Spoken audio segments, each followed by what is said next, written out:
내러티브 28번째 시간으로 땅에서 올라온 짐승이라는 제목으로 말씀을 전하도록 하겠습니다. 지난 시간에는 어디에서 짐승이 올라왔죠? 바다에서 올라왔습니다. 오늘은 땅에서 올라온 그 짐승에 대한 말씀을 함께 나누도록 하겠습니다.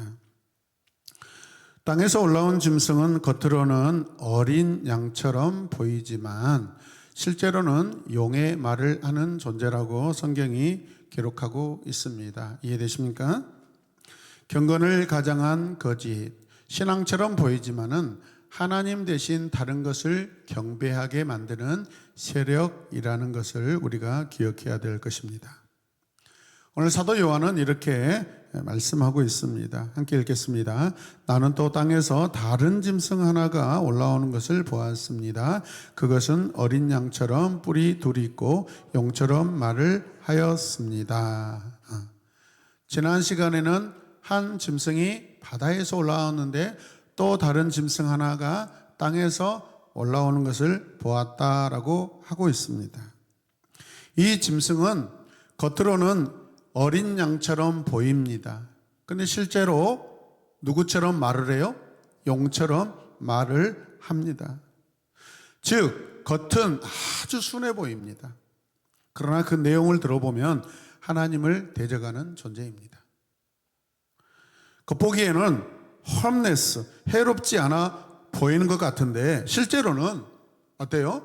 믿음을 무너뜨리는 메시지를 주고 있다라는 것입니다.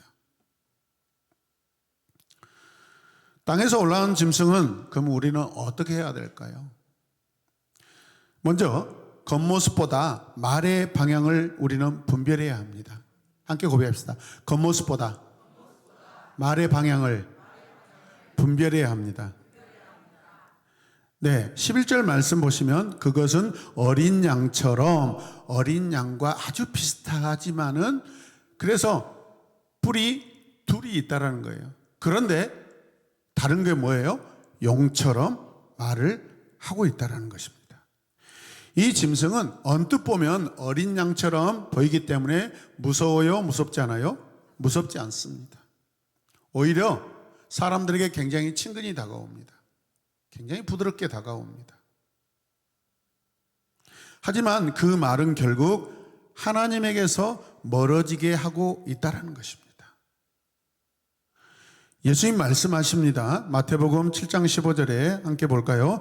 거짓 예언자들을 삼가라. 양의 옷을 입고 너희에게 나아오나 속에는 노략질하는 일이라 해. 그러면 그 용같이 용으로서 말을 하는 이 존재가 예수님 말씀에 의하면 뭐예요? 거짓 예언자들이라는 거죠. 노략질이 뭐예요? 그러면 사람들을 훔쳐가고 사람들의 인생을 망가뜨리는 그런 존재라는 것을 믿으시길 바랍니다. 짐승 중에서 대표적으로 여러분 가축들을 해치고 물어가고 죽이는 늑대와 이리, 상징적으로 이 이리라는 이 동물을 통하여 짐승을 통하여서 지금 성도들을 그렇게 하고 있다라는 것을 우리에게 알려주고 있습니다. 성도들은 분위기나 이미지, 자신감 있는 말에 쉽게 끌릴 수 있습니다. 항상 말 잘하는 사람, 그 말 잘하는 사람에게 우리는 굉장히 매력을 느끼지만은 결국에는 우리는 그 말 때문에 우리 인생을 큰 구렁텅이나 상처를 받게 된다는 것을 여러분 기억하시길 바랍니다. 여러분 중요한 것은 그 말이 나를 하나님께 가까이 하는가 하나님께 멀어지게 하는가 그 방향을 보셔야 되는 줄로 믿습니다. 아멘입니까? 우리에게 가장 친근하고 부드럽게 다가오는 존재들이 누구예요? 대상들이 누구예요?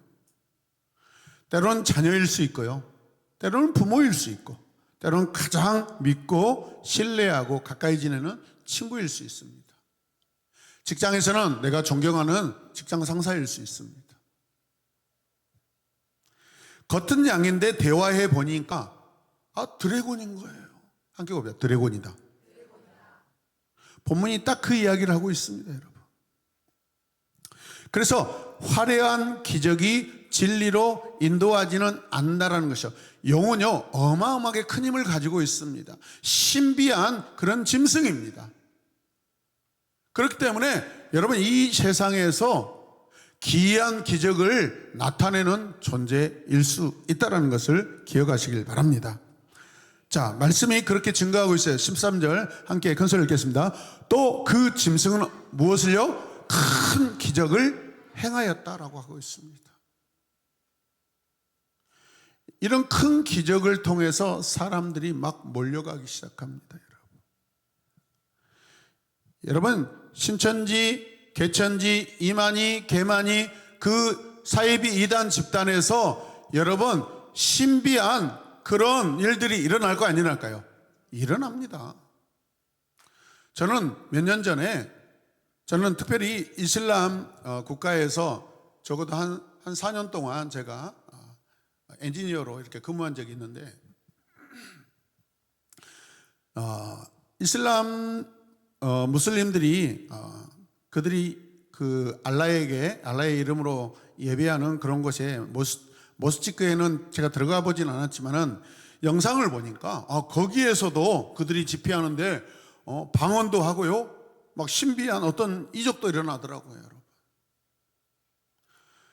여러분, 우리 기독교 안에서만 여러분 신비한 어떤 그런 일들이 일어난 게 아니라는 것을 기억하시길 바랍니다.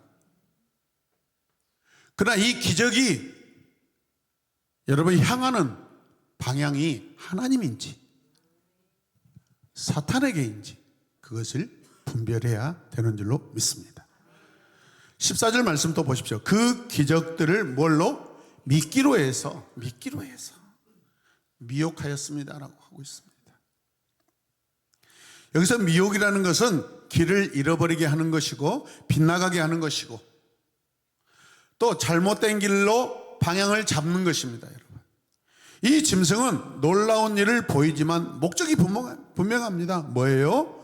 그 기적들을 미끼로 해서 성도들을, 사람들을 미혹하게 하고 있다는 거예요. 길을 잃어버리게 해요, 여러분. 사람들을 진리로 인도하는 것이 아니라 넘어지는 그 길로 인도한다는 것을 여러분 기억하시길 바랍니다. 여러분, 진리는요 생각보다 달콤하지 않습니다. 거친 길입니다. 좁은 문입니다. 근데 이 미혹의 길은요 굉장히 화려하고 매력을 느끼고 마음이 요동치게 합니다, 여러분. 그래서 성도는 와 보다 맞나 물어보셔야 됩니다. 자, 저를 따르세요. 와 보다 맞나 물어보셔야 됩니다. 아멘. 우리가 아는 다윗이라는 사람은 항상 어떤 일을 앞에 두고 하나님께 항상 퀘스천, 질문을 드립니다. 아멘입니까? 이게 뭐죠? 다윗이라는 사람이 하나님을 존중히 여기기 때문에 늘 하나님의 답, 하나님께로부터 오는 그 진리에 늘 귀 기울이고 있다는 것을 기억하시길 바랍니다. 사소한 감동에 먹히지 말고 객관적 신앙을 우리는 확보해야 되는 줄로 믿습니다. 그래서 요한일서 4장 1절 말씀 보면 사도 요한이 이렇게 선포합니다. 같이 읽어요. 사랑하는 자들아 영을 다 믿지 말고 분별하라. 아멘. 사랑하는 자들아 거짓 영을 다 믿지 말고 거룩한 영인지 가짜 영인지 분별하라 라고 그렇게 우리에게 간절하게 말하고 있습니다. 분별하다라는 것은 영어로 테스트입니다. 테스트. 늘 항상 테스트 해봐야 돼요, 여러분. 하나님은 우리를 시험에 넘어지게 하시는 분이 아니라 우리를 테스트하셔요. 그래서 우리가 그 시험에 통과하면 통과할수록 영적으로 성장하고 성숙되는 줄로 믿습니다. 우리 몸만 성장하는 것이 중요한 게 아니라 우리의 내면이 여러분 이면적인 할례를 받으셔야 돼요. 그래서 하나님이 우리에게 연단하시는 그 테스트를 여러분 기쁨으로 여기고 늘 통과하시길 바랍니다. 여러분 알고리즘은요 여러분의 거룩보다 체류 시간을 더 좋아하게 합니다. 말씀은 5분인데 쇼츠는 50분이면 우리 자신을 반드시 점검해 보셔야 합니다. 자, 우리 같이 읽을까요? 시작.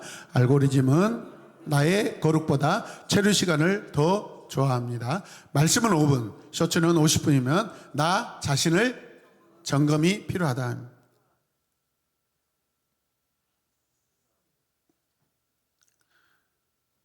두 번째 말씀이 우리 삶을 뒤덮고 있다면 우리는 곤란합니다.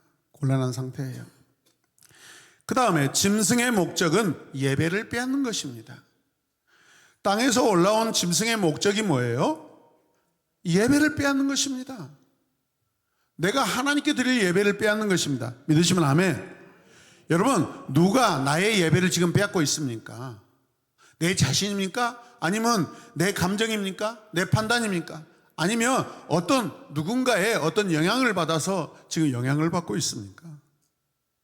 12절 말씀을 보십시오. 땅과 땅 위에 사는 모든 사람들로 하여금 그 첫째 짐승에게 뭐예요? 절하게 예배하게 하고 있습니다. 짐승의 최초 목적은 사람들로 하여금 하나님이 아닌 다른 것에 절하게 만드는 것입니다. 최초 에덴 동산에서 사탄은 짐승을 통하여서 아담에게 찾아와서 하나님의 말씀을 의심하게 만들고 하나님의 말씀이 절대 진리가 아니라는 것을 계속해서 거짓으로 미혹하였습니다.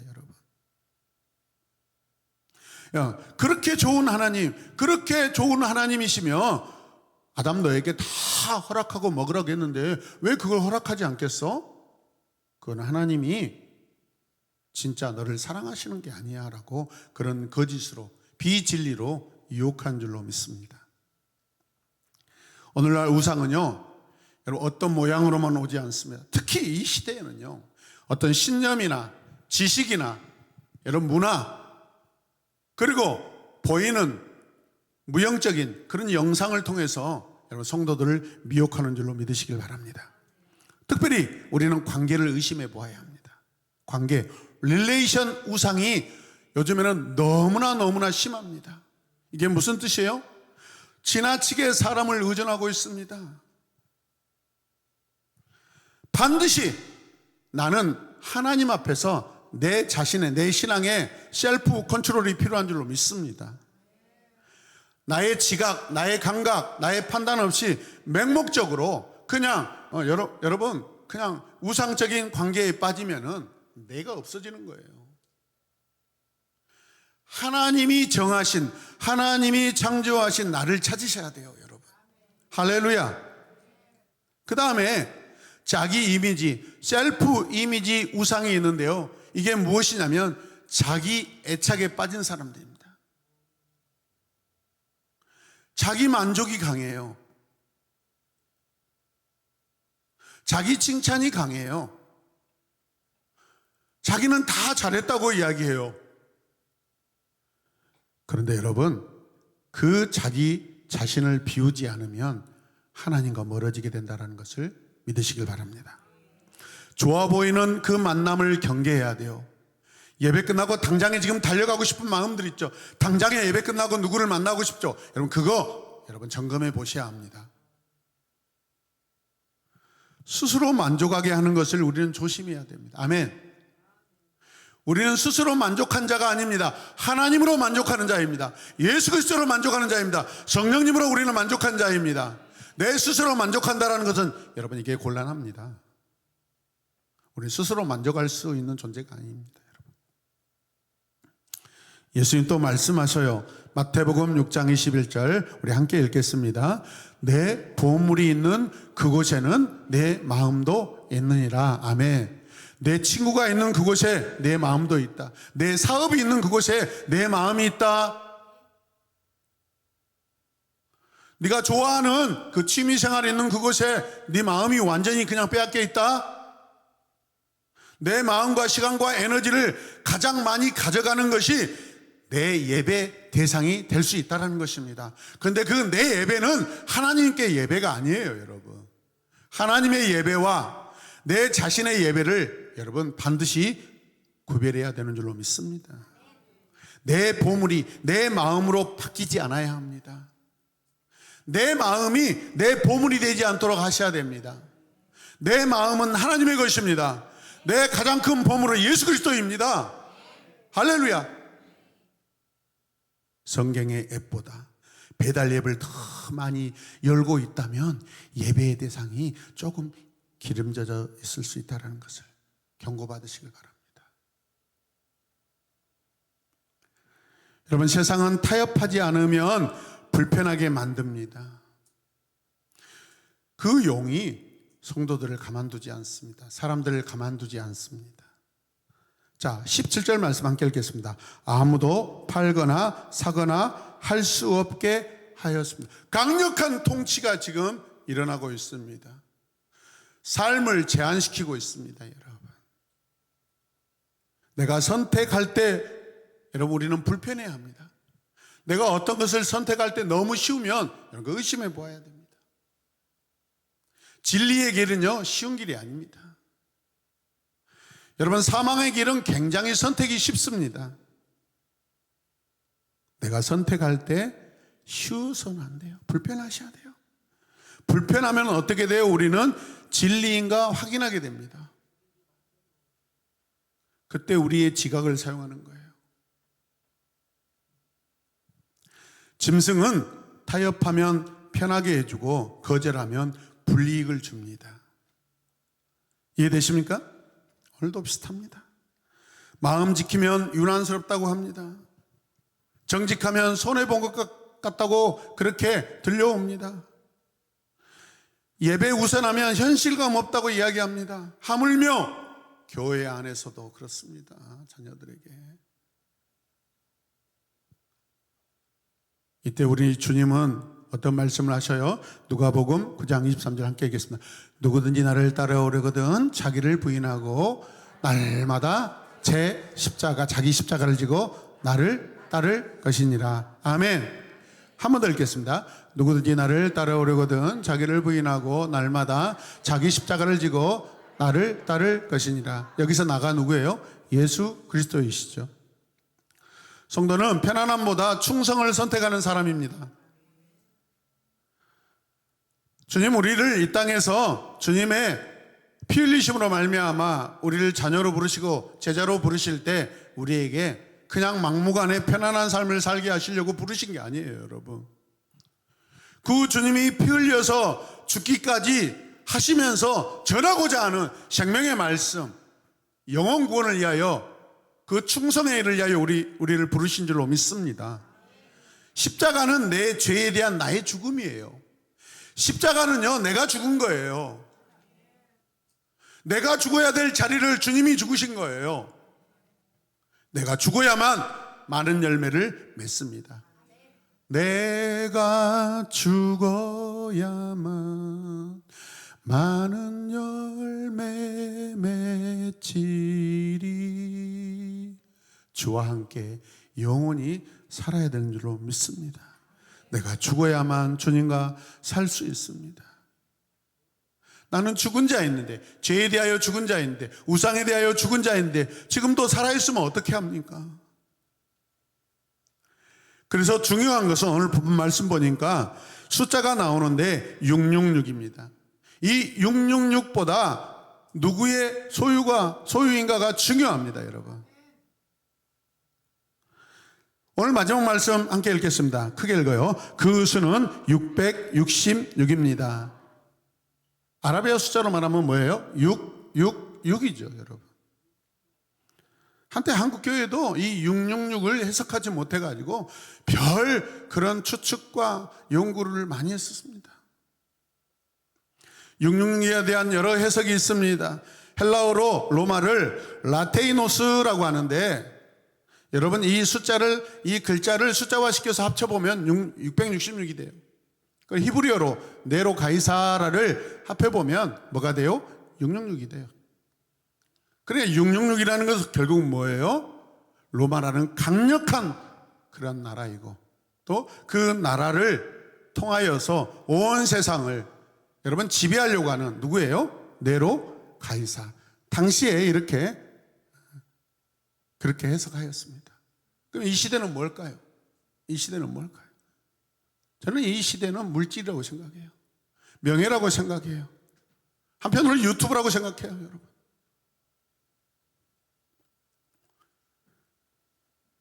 제가 말씀드린 유튜브는 여러분 많은 구독자를 불러와서 자기를 선전하고 거기에 수익을 올리려고 하는 것이지 교회에 설교방송 유튜브를 말하는 게 아니에요, 여러분. 그래서 오늘 본문의 핵심은요, 숫자 맞추기보다 소속입니다. 666이 무엇일까? 666이 무엇일까? 신학교에서 여러분 헬라어하고 히브리어 숫자 맞추기 갖고 666 맞추고 하는 그럴 때도 있었습니다. 그런 게 아니에요, 여러분. 핵심은 숫자 맞추기보다 뭐예요? 소속입니다. 관계입니다. 소속입니다. 짐승의 표현은요, 충성과 소유를 뜻하지만 반대로 성도는 뭐예요? 하나님의 소유, 하나님과의 관계입니다. 요한계시록 22장 4절에 가면 이런 말씀이 있어요. 함께 읽게요. 그의 종들의 이마에 그의 이름이 있으리라. 666이 이렇게 라벨로 붙어 있다라는 거예요.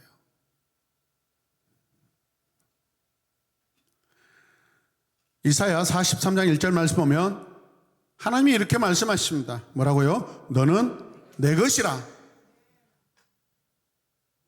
너는 나 여호와의 것이다. 너는 짐승의 소유가 아니라 너는 내 것이라 라고 말씀하십니다. 아멘입니까? 함께 고백합니다. 나는 여호와의 것입니다. 나는 하나님의 것입니다. 나는 주님의 것입니다. 나는 성령님께 속해 있습니다. 믿으시면 아멘. 세상은 우리에게 다양한 라벨을 붙이지만은 하나님은 너는 내 것이라고 말씀하십니다. 땅에서 올라온 짐승은요, 겉은 어린 양 같지만 말은 용처럼 말하는 존재예요. 그는 표적과 기적과 여러 이사를 통하여 유혹합니다. 사람들의 예배를 빼앗고 타협을 강요합니다. 나중에는 죽입니다, 여러분. 그러므로 성도는 제가 선창하면 우창하시길 바랍니다. 겉모습보다 화려함보다 편안함보다 아멘. 세상의 표가 아니라 그렇게 하시겠습니까?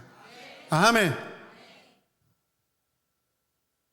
요한계시록 14장 12절 말씀 함께 읽겠습니다. 성도들의 인내가 여기 있나니 그들은 하나님의 계명과 예수에 대한 믿음을 지키는 자니라. 아멘. 성도들의 히포모네, 그 인내, 삶으로서 지켜내는 그 믿음, 그게 뭐예요? 결국 하나님의 계명과 예수에 대한 믿음을 지키는 것이라는 것입니다. 입으로 지키는 게 아니에요. 생각으로 지키는 게 아니에요. 삶과 함께 가는 것입니다. 아멘입니까? 우리 스스로에게 이 시간 적용 질문을 한번 던져보도록 하겠습니다. 우리 함께 한 문장씩 읽겠습니다. 내 삶에서 어린 양처럼 보이지만 용처럼 말하는 것은 무엇입니까? 아니, 우리가 지금 매일마다 누군가를 만났을 때, 무엇을 할 때 뭔가 찝찝한 거 있잖아요. 매력을 느껴서 함께 다가가서 관계를 하는데 뭔가 껄쩍지근해요. 믿음지 않아요, 여러분. 물어보셔야 돼요. 부드러운 존재가 사탄의 말을 한다라는 거예요. 부드러운 게 다 좋은 게 아닙니다, 여러분. 여러분, 성도는요, 딱딱한 음식을 먹어야 돼요. 여러분, 성인에게는 부드러운 음식, 우유, 그 우유 부드러운 것을 먹어서 성장하는 게 아니라 딱딱하지만은 그 딱딱함 속에 오히려 많은 영양분이 들어 있습니다. 그것을 우리는 먹어야 돼요. 진리입니다. 시련입니다. 고난입니다. 인내입니다. 이 부드러운 존재가요, 내 자녀일 수 있고, 내 부모일 수도 있고, 내 직장 상사일 수 있어요. 내 친구일 수 있어요. 또 함께 질문합시다. 나는 무엇에 가장 많이 마음을 빼앗기고 있습니까? 부드러운 것 좋죠. 세상적 부드러움이 강한 나의 신앙을 넘어지게 합니다. 그 부드러움이 점점 내 삶에 들어와서 신앙으로 강했던 나를 점점 무너뜨리고 있습니다. 그 다음에 또 선포합시다. 나는 편안함 때문에 믿음을 타협하고 있지 않습니까? 우리 중에 누가 주님을 위해 어려운 길을 걸어가겠습니까? 우리 중에 누가 주님을 위하여 살겠습니까? 우리 중에 누가 하나님을 위하여 살겠습니까? 나는 세상의 평가보다 하나님의 소유라는 정체성을, 그 정체성으로 살고 있는가, 내 자신을 한 번 더 살펴봤으면 좋겠습니다. 아멘입니까? 우리는 편안함을 선택하는 자가 아니라 힘들고 무겁고 지치고 피곤하여도 진리의 길에 들어선 사람들입니다. 아멘. 진리를 등에 지고 운반하여서 갈 때, 여러분, 우리가 걸어가는 그 길은 결코 쉬운 길이 아닙니다. 때로는 진리를 짊어지고 가다가 내 생명이 다할 수도 있습니다. 그러나 그 죽음을 주님은 헛되이 보지 아니하시고 영원한 생명으로 우리를 인도하시는 줄로 믿습니다. 사랑하는 성도들, 누가 666인가 맘 묻지 말고 따지지 말고 무엇이 나를 하나님 대신 지배하려고 하는가를 물어보셔야 합니다. 아멘. 우리는 너무 쉽게 내 앞에 열려있는 문화, 내 앞에 열려있는 알고리즘을 너무 쉽게 생각합니다. 당연하게 생각합니다. 땅의 짐승이 올라오는데 우리는 무엇을 준비해야 할까요? 나는 무엇을 준비하고 있습니까? 여러분이 생각하는 땅의 짐승이 누구입니까? 오늘 이미 말씀드렸습니다.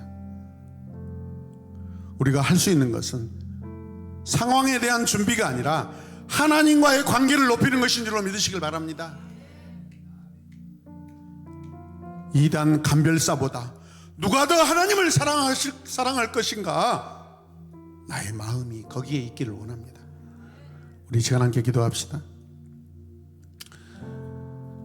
주님, 세상 권력, 세상 그 어마어마한 물질의 앞에서 우리는 초라하게 느껴지고, 우리는 내 자신을 약하게 바라보는 이런 위험한 신앙이 되지 않게 하여 주시옵소서. 나는 아무것도 내 손에 가진 것이 없다 할지라도 그러나 내 안에 영원하신 하나님, 만유의 하나님, 온 우주를 경영하시고 창조하시고 지금도 이끌어 가시는 그 하나님이 우리 안에 계심을 확신하고 믿고 나아가게 하여 주시옵소서. 다 같이 주님의 이름을 부르며 기도합시다. 주여, 주여, 주여, 아버지여.